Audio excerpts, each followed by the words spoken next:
ओडिशा के संबलपुर में आज केंद्रीय मंत्री और बीजेपी नेता धर्मेंद्र प्रधान ने नामांकन किया। नामांकन के बाद धर्मेंद्र प्रधान ने एबीपी न्यूज से खास बातचीत में कहा कि ये पहली बार है कि ओडिशा की जनता नवीन पटनायक सरकार के खिलाफ खड़ी हो गई है। उन्होंने कहा कि बीजेपी हमेशा से भ्रष्टाचार के मुद्दे उठाती रही है। एबीपी न्यूज संवाददाता नीरज पांडे से खास बातचीत में धर्मेंद्र प्रधान ने और क्या क्या कहा, आपको सुनवाते हैं। हमारे साथ बात करने के लिए केंद्रीय शिक्षा मंत्री और उड़ीसा के बड़े नेता धर्मेंद्र प्रधान जी, जो संबलपुर से चुनाव भी लड़ रहे हैं। सर, कैसा है चुनाव? चुनाव बहुत ही अच्छा है। चुनाव में बहुत उत्साह है, विशेष करके नई पीढ़ी के अंदर बहुत ही उत्साह है। और मैं मानता हूं कि डेमोक्रेसी में जिसको चुनाव लड़ने का सौभाग्य मिलता है वो बड़ा भाग्यशाली व्यक्ति होता है, नतीजा जो भी आए। चुनाव लड़ना भारत की डेमोक्रेसी में ये अपने अपने भाग्य की बात है। मैं सौभाग्यशाली हूँ, मैं चुनाव लड़ने का अवसर मेरे को पार्टी ने दिया और संबलपुर की जनता अपार स्नेह दिखा रहे हैं, बहुत स्नेह दे रहे हैं, बहुत प्रेम दे रहे हैं।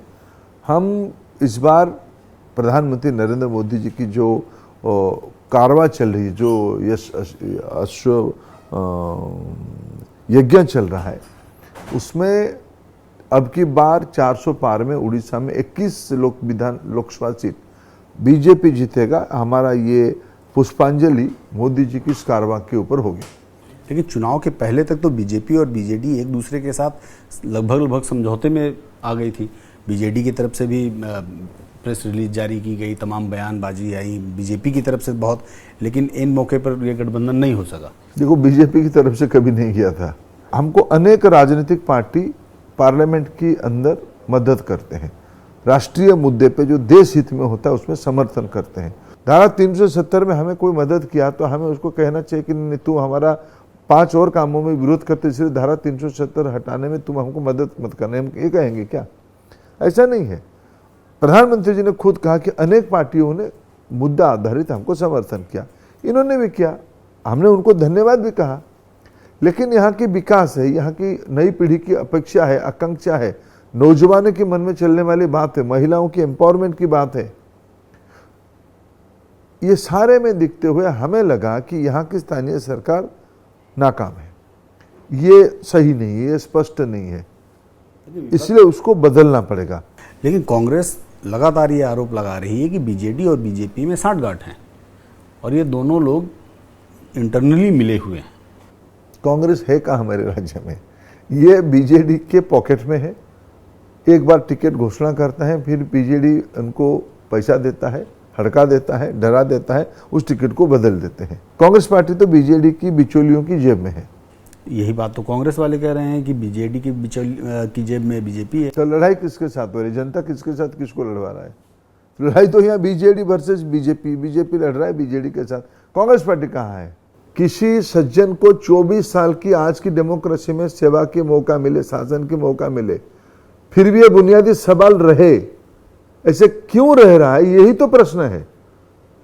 जो लोग भ्रष्ट है, जिन लोगों के पास दृष्टि नहीं है, विजन नहीं है, जिनके पास एक प्रोजेक्ट को इंप्लीमेंट करने की मादा नहीं है, जिनके पास कोई प्रतिबद्धता नहीं है, जेब भरना ही प्रतिबद्धता है, सत्ता भोगना ही, उपभोग करना ही प्रतिबद्ध प्रायोरिटी है, ये लोग क्या करेंगे जनता की सेवा? क्या आइडिया क्या है?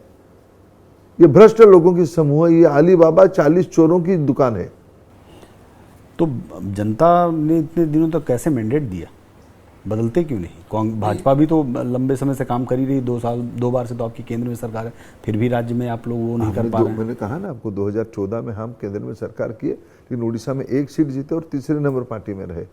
हम 2019 में 2 नंबर पार्टी में बने, इस बार 1 नंबर बनेंगे। और बाकी रहा, देखो ये जो एक द्वाही दिया जाता है तो तानाशाही हो जाना चाहिए। बंगाल वाले भी ऐसे ही तर्क देते थे लेफ्टिस्ट मित्र कि हमको कोई हरा नहीं सकता है। अभी दूरबीन में ढूंढने में भी नहीं मिलते हैं। मैं राजनीतिक ज्योतिष नहीं हूँ, कोई विश्लेषण नहीं हूँ, मैं राजनीतिक सामाजिक कार्यकर्ता हूँ। मैं अब स्पष्ट दिख पा रहा हूँ, कुछ दिनों के बाद बीजेडी के मित्रों को ढूंढने से दूरबीन में नहीं मिलेंगे। राहुल गांधी और कांग्रेस के जो दूसरे नेता हैं वो लगातार मंचों से भारतीय जनता पार्टी को घेर रहे हैं और ये बात बार बार कह रहे हैं कि अगर तीसरी बार आपकी सरकार आ गई तो इस देश का संविधान खतरे में पड़ जाएगा और खासकर देश के मुसलमान, उनके लिए बड़ी दिक्कतें हो जाएंगी। देखिए, राहुल गांधी एक बड़ी हार की ओर बढ़ रहे हैं। उसकी हताशा और डर से, फ्रस्ट्रेशन से उन्होंने फेक वीडियो की सहारा लिया।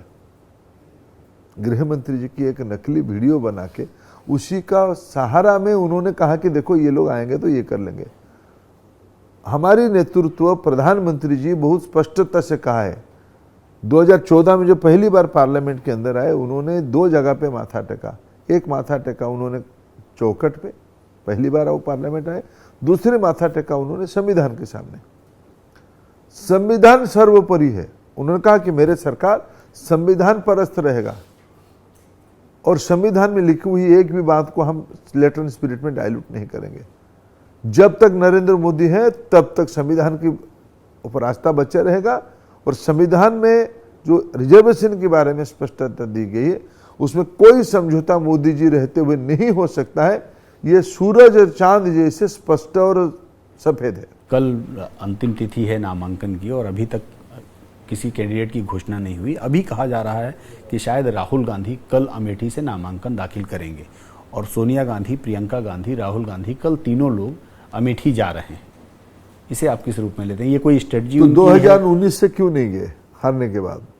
2014 में एक बार गए हैं। अरे वो जाने के लायक नहीं, वो रात यात्रा करते करते बाहर से थोड़ा निकल गए। 2014 में स्मृति ईरानी जी चुनाव लड़ी थी, हार गई, लेकिन ऐसा कोई महीना नहीं रहा होगा जब वो अमेठी में नहीं होती थी।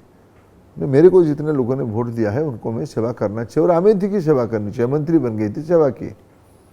राहुल गांधी देश के इतने बड़े नेता है, क्या प्रतिबद्धता अमेठी और रायबरेली के प्रति उनकी है? मतलब अमेठी और रायबरेली में भी यही डर था कि कहीं फिर से 2019 वाला रिजल्ट ना हो, इसीलिए देर किया। अभी भी वही होगा। 2019 में जो हुआ था 2024 में वही होगा। कॉन्फिडेंट हैं आप? बिल्कुल हम कॉन्फिडेंट है। आपको लगता है कि तीसरे चरण में वोट परसेंटेज बढ़ेगा? उसके लिए आप लोग क्या कर रहे हैं? देखो, हम अपने कार्यकर्ताओं को, बीजेपी का वोट तो गिर रहा है। पहला चरण की जानकारी भी मैंने लिया, दूसरे का भी लिया, अभी तीसरे में तो हम लोग जुट चुके हैं और हम आगे 7 फेज तक चुनाव जाएगा। 7 फेज में भारतीय जनता पार्टी पूरा चौकन्ना है। एकदम हमारी स्पष्टता के साथ हम अपने लोगों को कैसे वोट ज़्यादा कराएं, बीजेपी के समर्थकों को, अनुयायियों को वोट कैसे जल्दी कराएं, उस तंत्र में हमने पूरा स्पष्टता के साथ लगे हैं।